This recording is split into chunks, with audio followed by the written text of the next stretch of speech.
আমি গ্যারান্টি দিয়ে বলতে পারি আপনাদের ধর্মীয় কিতাবের ভিতরে আছে যে লা ইলাহা হরতি পাপন ইল্ল ইলাহা পরম পাদম জন্ম বৈকুণ্ঠ আপন্নতি জপি নাম মোহাম্মদ। যে যদি তুমি চাও তোমার পিছলা জিন্দিগির সমস্ত গুনাহ মাফ করাইতে, পাপ মোচন করতে, তবে তুমি লা ইলাহা ইল্লাল্লাহ সাক্ষ্য দাও।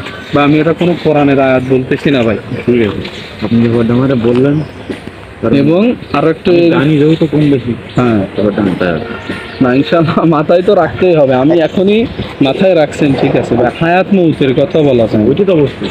এই জন্য দেখা যাচ্ছে সত্য জানার পরে দেরি না করা।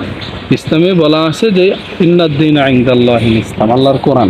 কোরআন এমন একটা গ্রন্থ ভাই, শুরুতেই বলা হয়েছে লা রাইবা ফি, এই কিতাবের ভিতরে কোনো রকম কোনো সন্দেহ নেই। আর এই কিতাবটা এখান থেকে প্রায় 1450 বছর পূর্বে আল্লাহ তাআলা আসমান থেকে নাজিল করেছে। আজ পর্যন্ত কোনো বিজ্ঞানী, কোনো গবেষক, কোনো দার্শনিক যাররা পরিমাণ ভুল প্রমাণ করতে পারেনি। আপনি কম বেশি শিক্ষাগত যোগ্যতা অর্জন করেছেন, প্রত্যেকটা বইয়ের শুরুতেই কিন্তু লেখা থাকে ভাই, যদি আমার লেখার ভিতরে কোনো রকম ভুল ত্রুটি থাকে তাহলে দয়া করে আমাকে জানাবেন, আমি পরবর্তীতে কি সংশোধন করব। কিন্তু কোরআন এমন একটা কিতাব ভাই, যে কিতাবের শুরুতেই চ্যালেঞ্জ, এর কোনো ভুল নেই। সেই কোরআনে আল্লাহ তাআলা বলছেন যে ইসলামই একমাত্র আল্লাহ তাআলার কাছে মনোনীত ধর্ম।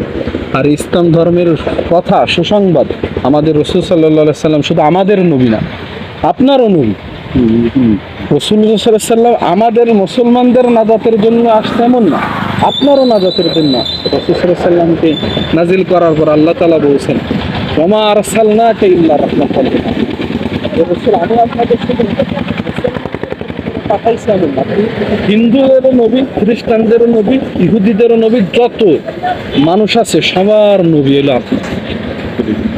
কথা বলছেন ভাই, এই জন্য আমি আপনাকে সত্য দিন ইসলাম গ্রহণ করার দাওয়াত দিতেছি। আচ্ছা, কিভাবে নিষ্পাপ হবে সেটা একটু বলে দেন। আর এটাই নিষ্পাপ হওয়ার মাধ্যম হলো যে আমি মন্ত্রটা বলছিলাম লা ইলাহা হরিতি পাপন ইল্ল ইলাহা পরম পাদ। যদি তুমি চাও তোমার পিছলা জিন্দেগির সমস্ত গুনাহ মাফ করি নিষ্পাপ হতে, তাহলে লা ইলাহা ইল্লাল্লাহর সাক্ষ্য দাও এবং জপি। আমি মন থেকে হ্যাঁ, মন থেকে তো আপনি বললেন কথাটা মাথায় রাখলাম, হয়তো ভবিষ্যতে মাথায় রাখতে হবে।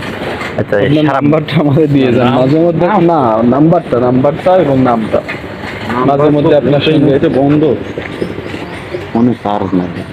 যাই হোক, পরে কথা হবে, পরে কথা বলবো, সময় একটু যোগাযোগ রাখলাম। সমস্যা আপনার এই ভাইটা যদি আপনার সঙ্গে মাঝে মধ্যে ফোনে কথা বলে